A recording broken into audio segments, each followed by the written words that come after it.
And Tracy, it's a cool night, Friday night, so it's time for high school football. Yes, it is. News Channel 32 Sports Director Jeff Sharon is live at Hart County, and he's gearing up for some hard-hitting action. Hey guys, no question about it, a beautiful night tonight. The Bulldog faithful ready to go for the big game against Franklin County tonight. Meanwhile, some more Bulldog faithful getting ready for a different game tomorrow in Nashville. That's the Georgia Bulldogs. They're heading to Nashville for tomorrow's matchup with Vanderbilt. You remember last year, Georgia lost to Vandy at home on a late field goal. This year, Georgia's trying to break a 7-game divisional losing streak, and even Coach Rick says this is a huge game for Georgia. Kickoff tomorrow is at 6. You can catch the game on ESPN 2. Clemson's off this weekend, but their ACC counterpart, Georgia Tech, has a huge game of their own down in the Orange Bowl against the Miami Hurricanes. Tech is 1-3 in the conference after last week's loss to Maryland, and they would like nothing more than to spoil Miami's chances at the conference title by handing them their second conference loss. These two get it on at high noon in South Beach tomorrow. That game is on ESPN. Falcons news, late word out of Flowery Branch. Falcons quarterback Byron Leftwich says he'll see how he feels after practice today after he tweaked his ankle yesterday during workouts.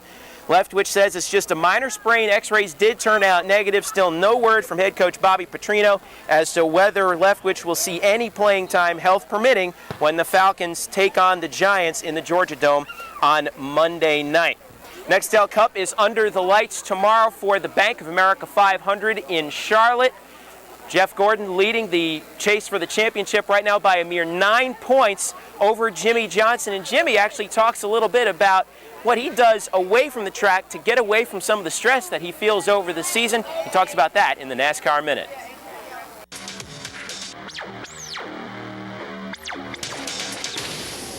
"2006 was a breakthrough year for Jimmy Johnson. After coming close so many times before, the 32-year-old driver finally won his first Nextel Cup championship. It's also the year he started playing golf during the racing season.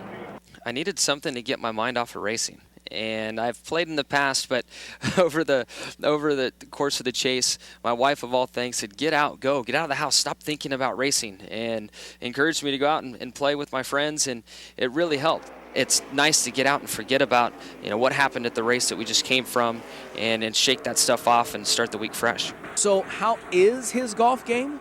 Improving. It's getting better. I have great hand-eye coordination if I'm controlling a vehicle, but trying to hit, especially that little white ball, it's not the easiest thing for me, but I'm getting better. Johnson is second in the standings and is trying to become the first driver since 1998 to win back-to-back titles. With the NASCAR Minute, I'm Larry Smith. All right, enough of that stuff. High school football is coming up next. Huge game here at Hart County and Franklin County, but our game of the week down in Athens is put up or shut up time for Prince Avenue against Athens Academy. That and much more next when we return.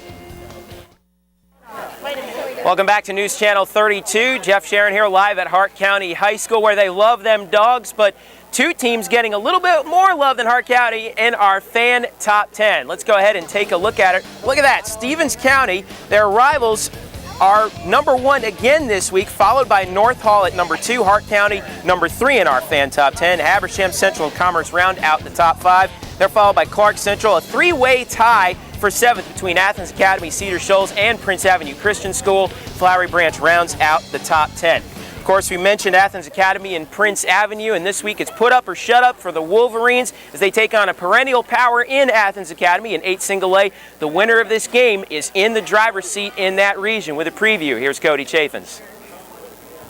Tonight's Region 8A battle of a couple of private schools in Athens will be a David versus Goliath type game.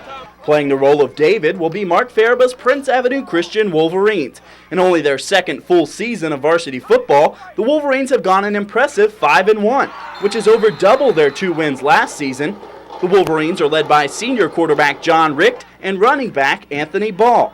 The two have made easy work of 5 of their 6 opponents so far, but tonight will be their toughest test yet, because playing the role of Goliath will be the Athens Academy Spartans. Michael Gunn's team ended last season in the Georgia Dome, and they've won their region 2 of the last 3 years. They are led by senior quarterback Carter Gunn and running back Will Calloway, who rushed for almost 200 yards last week. But the Spartans have done something this year that they didn't do all of the regular season last year. That's lose a game. And so tonight's David versus Goliath battle will decide who'll take early command of Region 8A. In Athens, Cody Chafin's News Channel 32 Sports. Well, in addition to our game of the week, our cameras, we have 5 other games in this first full week of region play across the area. Raven and Banks fight for their region lives in Homer. North Hall makes the trip to Cleveland to play White County. Huge one in City Park tonight as Flowery Branch travels to Gainesville. Also, Jackson County tries to give Clark a scare down in Athens. And then, of course, there's this game right here, Franklin at Hart. Remember, Hart has won 19 of the last 21 games in this meeting. 85 the last time Franklin won here at Herndon Stadium. Bulldogs are ready. It's a huge night here at Hart County High School. Cheerleaders are ready to go. It should be a fun night here at Herndon Stadium. Tracy, back to you.